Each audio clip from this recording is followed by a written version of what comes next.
Perkenalkan, nama saya Espinoza Bagasmialdi dengan NIM 230512041128 dari kelas TID 2023. Hari ini saya akan menjelaskan tentang penerapan teknologi keamanan di Gmail.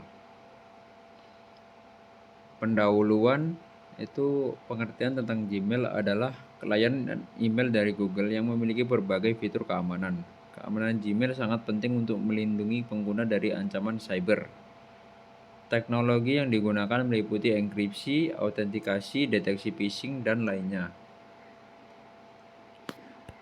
Lalu selanjutnya ada enkripsi. Enkripsi adalah proses mengubah data atau informasi menjadi kode rahasia agar hanya pihak yang berwenang yang dapat membacanya. Tujuan utama enkripsi adalah melindungi data dari akses tidak sah dan menjaga kerahasiaan, integritas, serta keamanan informasi. Cara kerja enkripsi yaitu plaintext. Pertama-tama yaitu plaintext dienkripsi dengan algoritma enkripsi dan kunci. Hasilnya menjadi ciphertext atau teks yang terenkripsi. Untuk membaca kembali data, diperlukan deskripsi dengan kunci yang sesuai untuk mengubah ciphertext kembali ke plaintext. Ada beberapa jenis enkripsi, yaitu enkripsi simetris dan enkripsi asimetris. Enkripsi simetris menggunakan satu kunci untuk mengenkripsi dan dekripsi. Contoh algoritma AES, DES, RC4. Lalu cepat, tepat, tetapi kurang aman jika kunci bocor. Lalu ada enkripsi asimetris, yaitu menggunakan dua kunci berbeda. Itu kunci publik dan kunci privat. Kunci publik untuk enkripsi dan kunci privat untuk deskripsi. Contoh algoritma ada RSA, lalu ada ECC, dan lebih aman sering digunakan dalam komunikasi digital seperti SSL or TLS dan S or MIME. Nah, berikutnya kita akan membahas tentang Gmail yang menggunakan TLS dan S or MIME.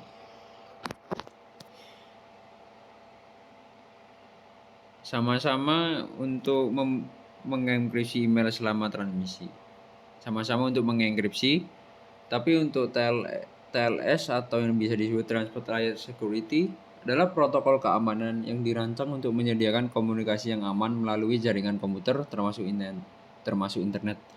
TLS digunakan untuk mengenkripsi data yang dikirim antara dua pihak, misalnya antara browser dan server, sehingga informasi tetap rahasia dan tidak bisa diubah oleh pihak yang tidak berwenang. Fungsi TLS ada 3, yaitu enkripsi, integritas data, dan autentikasi. Lalu ada S or MIME atau yang disebut Secure or Multipurpose Internet Mail Extension adalah standar keamanan untuk enkripsi dan pendatanganan digital email yang memastikan bahwa email yang dikirim tetap rahasia, utuh, dan autentik dengan menggunakan enkripsi serta tanda tangan digital. Cara kerjanya yaitu menggunakan kriptografi kunci publik atau PKI, di mana setiap pengguna memiliki kunci publik dan kunci private. Pengirim mengenkripsi email menggunakan kunci publik penerima, sehingga hanya penerima dengan kunci privat yang sesuai yang dapat membacanya. Lalu pengirim menandatangani email dengan kunci privatnya, dan penerima dapat memverifikasinya dengan kunci publik pengirim. Biasanya digunakan oleh perusahaan, pemerintah, dan individu. Lalu didukung oleh Microsoft Outlook, Apple Mail, dan Mozilla Thunderbird. SRMIME adalah solusi keamanan email yang kuat tetapi memerlukan sertifikat digital yang biasanya dikeluarkan oleh Certificate Authority or CA terpercaya. Lalu selanjutnya ada autentikasi 2 faktor atau 2FA.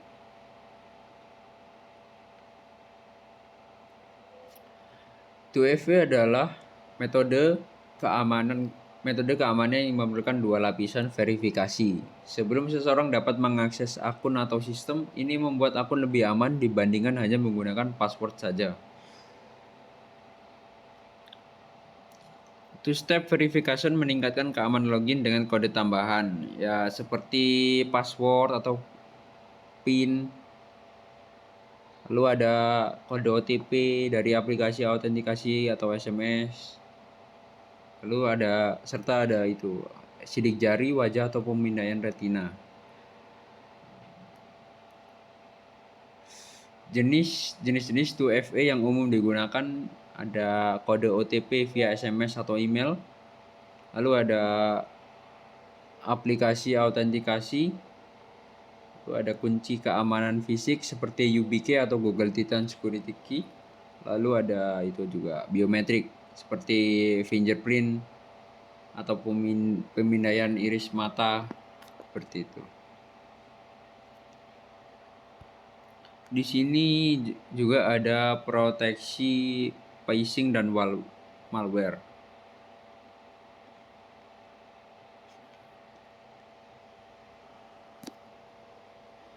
Di sini ada proteksi phishing dan malware. AI dan machine learning digunakan untuk mendeteksi dan memblokir email berbahaya. Untuk yang belum tahu AI adalah kecerdasan buatan yang memungkinkan mesin untuk meniru kecerdasan manusia. Lalu untuk machine learning adalah subset dari AI atau memungkinkan mesin belajar dari data tanpa diprogram secara eksplisit.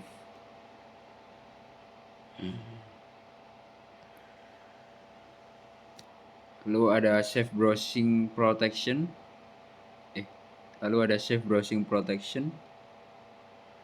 Untuk memperingatkan pengguna jika ada tautan mencurigakan. Safe browsing protection adalah fitur keamanan yang melindungi pengguna dari situs web berbahaya, malware, phishing, dan ancaman online lainnya. Fitur ini digunakan oleh browser seperti Google Chrome, Mozilla Firefox, Safari, dan layanan keamanan lainnya untuk mencegah akses ke situs yang mencurigakan. Cara kerja safe browsing protection adalah saat Anda mengunjungi sebuah situs, misal Anda mengunjungi sebuah situs, browser akan membandingkan URL dengan daftar situs berbahaya yang diperbarui secara berkala. Jika situs dianggap berbahaya, browser akan menampilkan peringatan dan menyarankan Anda untuk tidak melanjutkan. Jika Anda mencoba mengunduh file yang mencurigakan, fitur ini akan memperingatkan Anda atau memblokir unduhan tersebut. Berikut contoh fitur-fitur safe browsing protection. Itu ada perlindungan dari phishing, lalu ada blokir malware dan virus. Blokir malware dan virus adalah untuk menghindari situs yang bisa menginfeksi perangkat dengan malware. Lalu ada peringatan sebelum akses situs berbahaya dan deteksi unduhan berbahaya.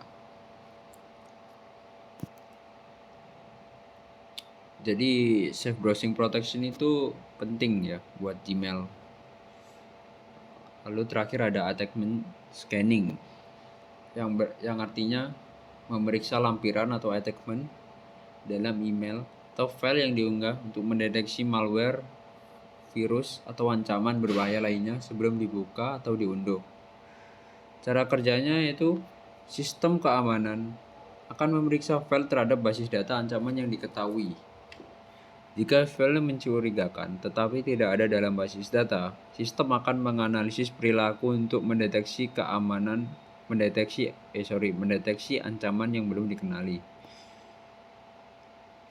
Beberapa sistem membuka file dalam lingkungan aman atau sandbox untuk mengamati apakah file berperilaku mencurigakan. Jika file terdeteksi berbahaya, pengguna akan mendapatkan peringatan atau file diblokir otomatis. Manfaat attachment scanning yaitu mencegah malware dan virus, melindungi data dan privasi, dan mencegah phishing. Contoh layanan dengan attachment scanning itu ada email provider seperti Gmail, Outlook, dan Yahoo otomatis. Lalu ada antivirus dan security suite seperti Windows Defender, McAfee, Norton. Lalu ada cloud storage seperti Google Drive dan OneDrive.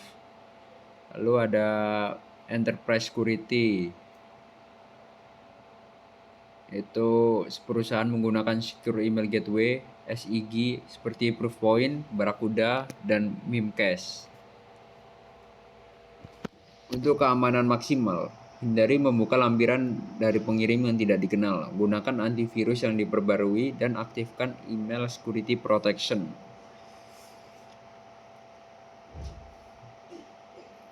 Lalu berikutnya ada verifikasi pengirim atau email authentication.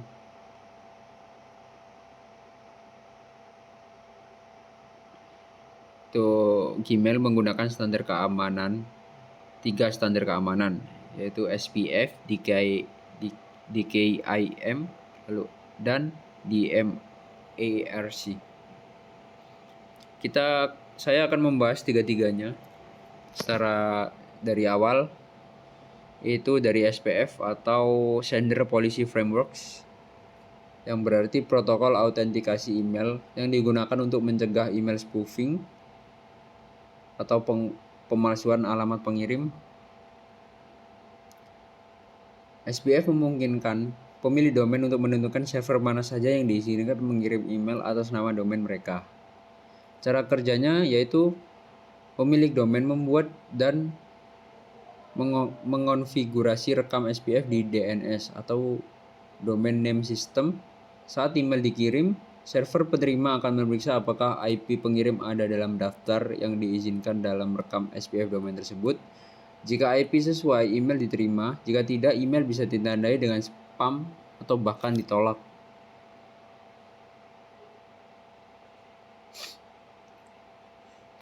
Manfaat SPF adalah mencegah email spoofing, meningkatkan keamanan email, mengurangi spam dan phishing.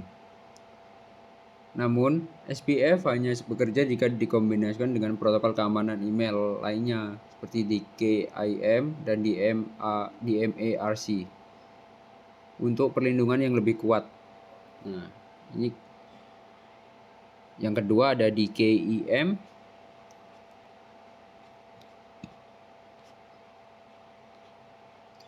DKIM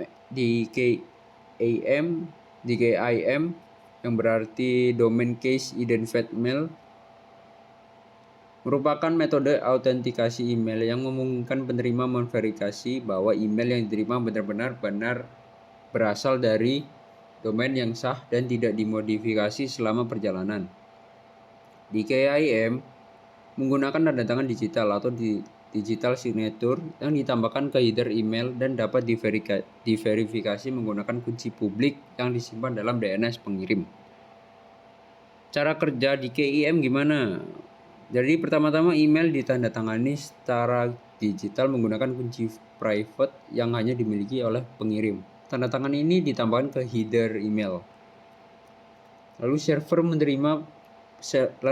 penerima mengambil kunci publik DKIM dari DNS domain pengirim, lalu diverifikasi dengan tanda tangan digital menggunakan kunci publik ini. Jika tanda tangan cocok, email dianggap sah. Jika tidak, email bisa ditandai sebagai spam atau phishing. Manfaat DKIM juga hampir sama dengan SPF tadi, seperti mencegah email spoofing, meningkatkan deliverability, dan meningkatkan kepercayaan. Lalu terakhir ada DMARC atau Domain Based Message Authentication Reporting and Conformance, adalah protokol autentikasi email yang dirancang untuk mencegah email spoofing, phishing, dan penyalahgunaan domain dengan memanfaatkan SPF dan DKIM. DMARC memungkinkan pemilik domain untuk menentukan bagaimana email yang gagal autentikasi SPF atau DKIM harus diperlakukan oleh server penerima. Cara kerjanya itu pertama-tama email diverifikasi menggunakan SPF dan DKIM. Jika email lolos SPFF atau DKIM, maka email dianggap sah. Jika gagal, kebijakan di MARC menentukan apakah email diterima, dikarantina, atau ditolak. Lalu, di MARC memungkinkan pemilik domain menerima laporan tentang siapa saja yang mengirim email atas nama domain mereka. Terdapat tiga kebijakan di MARC, yaitu P sama dengan none, hanya memantau email tanpa tindakan. Yang kedua ada P sama dengan quarantine, email yang gagal autentikasi dikirim ke folder spam. P sama dengan reject adalah email yang gagal autentikasi ditolak dan tidak masuk ke penerima. Manfaat di MARC hampir sama seperti SPF dan DKIM tadi, seperti mencegah email spoofing dan phishing, meningkatkan deliverability, dan memantau penyalahgunaan domain. Lalu ada proteksi dari akses yang tidak sah, yaitu Google mendeteksi aktivitas login mencurigakan dan memberikan peringatan kepada pengguna. Lalu ada session management, memungkinkan pengguna mengelola perangkat yang masuk ke akun mereka. Jadi session management adalah proses mengelola dan mengamankan sesi pengguna selama mereka berinteraksi dengan sistem atau aplikasi. Sesi management sangat penting untuk keamanan dan pengalaman pengguna, terutama dalam aplikasi web, mobile, dan sistem autentifikasi. Lalu ada mode rahasia atau confidential mode, memungkinkan pengguna mengirim email dengan tanggal kadaluarsa. Penerima tidak dapat meneruskan mengunduh atau mencetak email. AI untuk deteksi keamanan. AI dan machine learning menyaring lebih dari 99,9% email phishing dan spam, mengurangi resiko serangan cyber terhadap pengguna. Lalu ada proteksi data dengan Google Vault dan Takeout. Google Vault membantu organisasi menyimpan dan mengelola email secara aman. Dan Google Takeout memungkinkan pengguna mengunduh dan mencadangan data mereka. Nah, sekian dari saya. Jika ada kesalahan, saya mohon maaf. Terima kasih.